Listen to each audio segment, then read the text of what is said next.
اعوذ باللہ من الشیطان الرجیم، بسم اللہ الرحمن الرحیم۔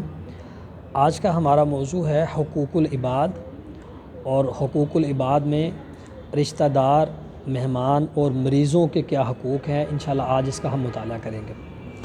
سب سے پہلے جو ہے وہ حقوق العباد کے جو معنی اور مفہوم ہے اس کو سمجھتے ہیں۔ حقوق جو ہے یہ حق کی جمع ہے، اور عباد جو ہے یہ عبد کی جمع ہے، اور عبد کے معنی بندہ کے ہیں۔ حقوق العباد سے مراد بندوں کے وہ حقوق جن کا ادا کرنا فرض ہے۔ ان میں والدین کے حقوق بھی ہیں، اولاد کے بھی ہیں، رشتہ داروں کے بھی ہیں، پڑوسیوں کے بھی ہیں، مہمانوں کے بھی ہیں، مریضوں کے بھی ہیں، مسافروں کے، یہ سارے لوگ جو ہے یہ حقوق العباد کے اندر شامل ہیں۔ اسلام نے حقوق العباد کے اوپر بہت زور دیا ہے۔ اللہ تعالیٰ جو ہے وہ اپنے حقوق تو معاف کر دے گا، لیکن جو حقوق العباد جو بندوں پر حقوق ہیں، وہ جب تک بندہ معاف نہیں کرے گا اللہ تعالیٰ بھی اس کو معاف نہیں کرے گا۔ یہ اللہ تعالیٰ کا فیصلہ ہے۔ سب سے پہلے ہم اس میں پڑھتے ہیں کہ رشتہ داروں کے کیا حقوق ہیں۔ ہمارا دین جو ہے وہ ہمیں رشتہ داروں کے حقوق ادا کرنے کی بڑی تلقین کرتا ہے، اور اس کے اوپر بڑا زور بھی دیتا ہے کہ اگر رشتہ دار جو ہے وہ مالی لحاظ سے یعنی اتنے اسٹرانگ نہیں ہیں تو ان کی مدد کی جائے، اگر وہ بیمار ہوتے ہیں تو ان کی عیادت کی جائے، اور اگر ان کے ہاں کوئی غمی اور خوشی کا موقع آتا ہے تو اس کے اندر جو ہے وہ شامل ہوا جائے، اور اس طرح جو دیگر معاشرتی اعتبار سے ان کی ضروریات ہیں، اگر آپ ان کا ہاتھ بٹا سکتے ہیں، ان کا دست و بازو بن سکتے ہیں تو ان کے ساتھ جو ہے وہ تعاون کیا جائے۔ اللہ تعالیٰ نے اس کے بارے میں بڑی خوبصورت ایک آیت ہے بنی اسرائیل کی، سورہ بنی اسرائیل کی آیت نمبر 26 ہے۔ اللہ فرماتے ہیں کہ اور رشتہ داروں کو ان کا حق دو۔ رشتہ داری جو جوڑنا ہے اس کے بارے میں بڑی تاکید کی گئی ہے اسلام میں، اور فرمایا گیا ہے کہ جو رشتہ داری کو جوڑتا ہے اللہ تعالیٰ اس کے رزق کے اندر فراخی اور وسعت پیدا کرتے ہیں، اور جو رشتہ داری کا خیال رکھتا ہے اللہ تعالیٰ اس کی عمر کے اندر بھی برکت اور اضافہ فرماتے ہیں۔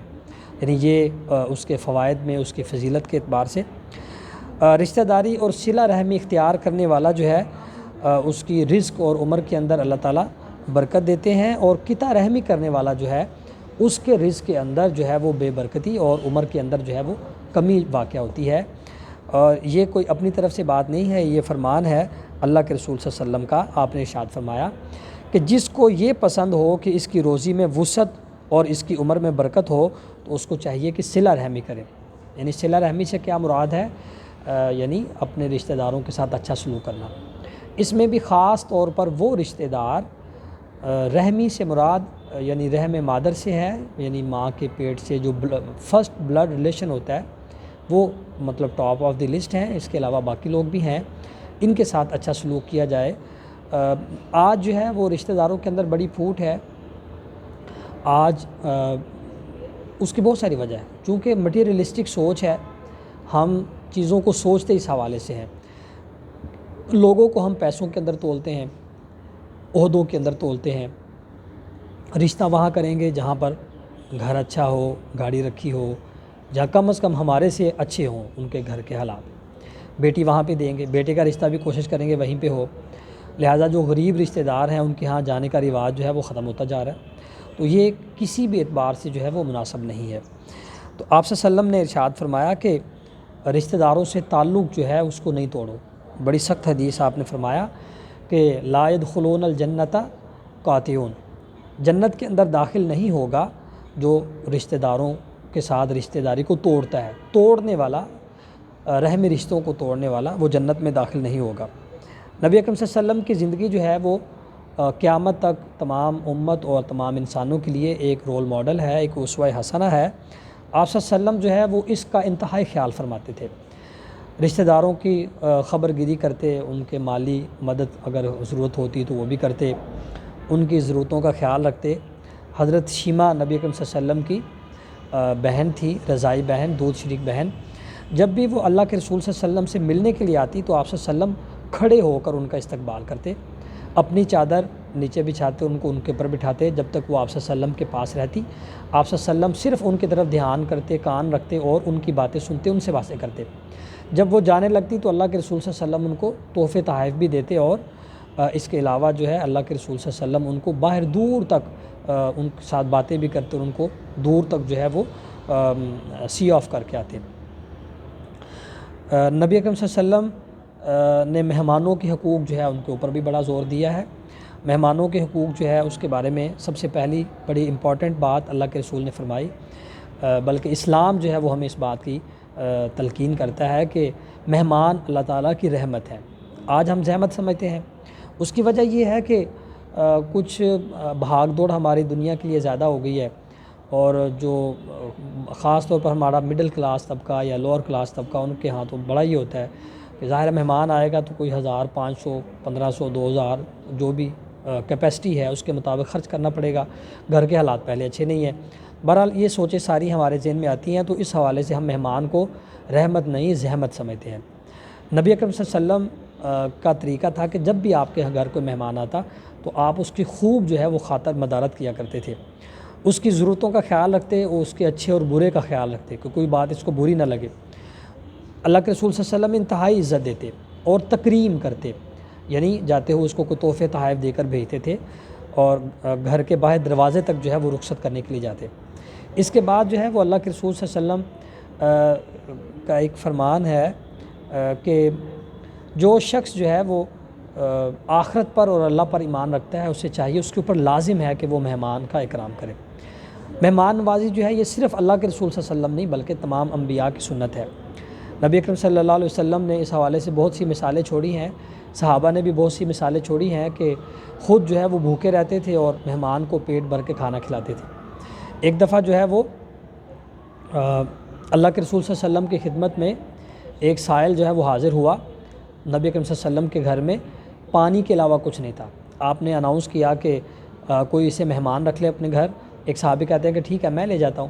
وہ صحابی اس صاحب کو گھر لے کے گئے، اور گھر میں جا کے پتہ چلا کہ جو گھر میں کھانا ہے وہ صرف بچوں کے لیے کافی ہے۔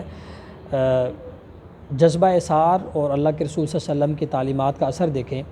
اس صحابی نے اپنی بیوی کو یہ کہا کہ بچوں کو جو ہے وہ بہلا پھسلا کے یعنی کسی بہانے سے سلا دیں، اور اس کے بعد جو ہے وہ مہمان کے سامنے کھانا رکھیں، اور جب ہم سارے کھانے پہ بیٹھیں گے تو چراغ کو کسی طریقے سے بجھا دینا تاکہ ہم محسوس مہمان کو یہ ہو کہ ہم بھی اس کے ساتھ کھانے میں شریک ہیں۔ تو نبی اکرم صلی اللہ علیہ وسلم کو جب صبح اس بات کا علم ہوا تو آپ صلی اللہ علیہ وسلم نے کہا کہ اللہ تعالیٰ نے تمہارے اس مہمان نوازی کو بہت قدر کی نگاہ سے دیکھا ہے، بڑا پسند کیا ہے اس کو۔ بہرحال یہ بھی ایک طریقہ تھا آپ صلی اللہ علیہ وسلم کا۔ آپ صلی اللہ علیہ وسلم کا طریقہ تھا کہ آپ صلی اللہ علیہ وسلم کے گھر سے کبھی کوئی خالی نہیں گیا۔ جو بھی مہمان آتا، کوئی مانگنے والا آتا، آپ صلی اللہ علیہ وسلم اس کا انتہائی عزت و اکرام اور اس کو کچھ نہ کچھ دے کے بھیجتے تھے۔ اس کی وجہ یہ ہے کہ جو کوئی آتا ہے وہ کوئی سوچ لے کے آتا ہے، چونکہ آپ صلی اللہ علیہ وسلم ایک مملکت کے سربراہ بھی تھے۔ آپ صلی اللہ علیہ وسلم اس کے باوجود کبھی پیٹ بھر کے نہ آپ نے کھانا کھایا نہ آپ کی بیویوں نے، بلکہ بہت زیادہ قسمہ پرسی کی زندگی جو ہے وہ آپ صلی اللہ علیہ وسلم نے گزاری۔ ہمیں بھی ایسا ہی کرنا چاہیے، اور مہمان کو بھی چاہیے کہ وہ جب کسی گھر میں جائے تو فضول قسم کی ڈیمانڈز وغیرہ وہ نہ کرے، بلکہ جو اللہ تعالیٰ نے حکم دیا ہے اس کے مطابق جو مہمان نوازی وہ کرتا ہے اس کو قبول کرے، اس کو تنگ نہ کرے۔ یہ ہمارے معاشرے کا حسن ہے مہمان نوازی، اس کو برقرار رہنا چاہیے۔ مریضوں کے حقوق، ایک مسلمان کا دوسرے مسلمان پر حق ہے کہ جب وہ بیمار ہو جائے تو اس کی عیادت کے لیے جائے، اس کی تیمارداری کے لیے، اس کا حال حوال پوچھنے کے لیے جائے، اور ان کی شفا یابی کے لیے دعا بھی کرے، اور ان سے بھی کہے کہ وہ دعا کریں۔ یعنی جب کوئی مسلمان بیمار ہوتا ہے تو یہ بھی دیکھیں مسلمان کا اعزاز، نبی اکرم صلی اللہ علیہ وسلم نے فرمایا کہ اس کی دعائیں قبول ہوتی ہیں، لہذا اس سے دعا کروایا کرو۔ بہرحال خود بھی اس کے لیے دعا کریں اور اس سے بھی دعا کرنے کے لیے کہیں کہ ہمارے لیے دعا کریں۔ حدیث قدسی ہے کہ قیامت کے دن اللہ تعالیٰ جو ہے وہ اپنے بندے سے کہے گا کہ اے ابن آدم میں بیمار تھا، تو نے میری عیادت نہیں کی۔ یہ بڑی عجیب بات ہے۔ یہ بندہ کہے گا اللہ اے پروردگار، آپ ساری کائنات کے رب ہیں، بھلا میں آپ کی عیادت کیسے کرتا، اور ویسے بھی ہے کہ بیماری تو آپ کے ساتھ وہ معاملہ ہے ہی نہیں ہے۔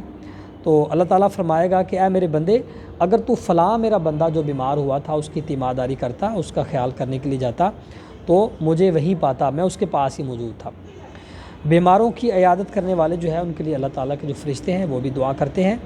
آپ صلی اللہ علیہ وسلم کا ارشاد ہے کہ جو کسی مسلمان کی عیادت کرنے کے لیے صبح کو اپنے گھر سے نکلتا ہے تو شام تک 70,000 فرشتے اس کے لیے جو ہے وہ دعائے بخشش کرتے ہیں۔